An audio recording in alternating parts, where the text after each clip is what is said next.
আব্বা আমার বিয়া করায় দাও। কত কামাই করছ? আন্দির বাচ্চা ধানের বোঝা উস্কাই থারস না? আইডিয়া। আব্বা কি হয়েছে? রিচার্জটা করে দাও। এই কিসের রিচার্জ? টাকা না দেখে প্যান্ট ছিঁড়ে গেছে, প্যান্ট সেলাই দিলি না, রিচার্জ করে দিই। রিচার্জটা করে দাও, একজনের সাথে ইমার্জেন্সি কথা আছে। রিচার্জ লাগবে না, যার লগে কথা কবি সামনাসামনি গ। না আমি তার সাথে সামনাসামনি কথা কইতে পারবো না, এর আগে এবং কি হেডা মালা মানুষ, এর লাগে আমি সামনাসামনি কথা কইতে পারবো না। রিচার্জটা করে দাও। আচ্ছা ঠিক আছে, দেখ দিছি।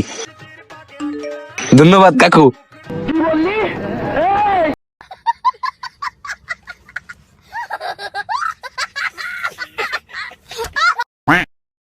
এই বেবি বলো। আরে আর কইও না, পোলা আইছিল একটু জ্বালাইতে। হ্যাঁ চলে গেছে। আরে পাড়া আবারও ফোন দিছে, দাঁড়াও। হ্যালো, কি হয়েছে তোর? হ্যালো আব্বা, বিয়াটা করায় দাও।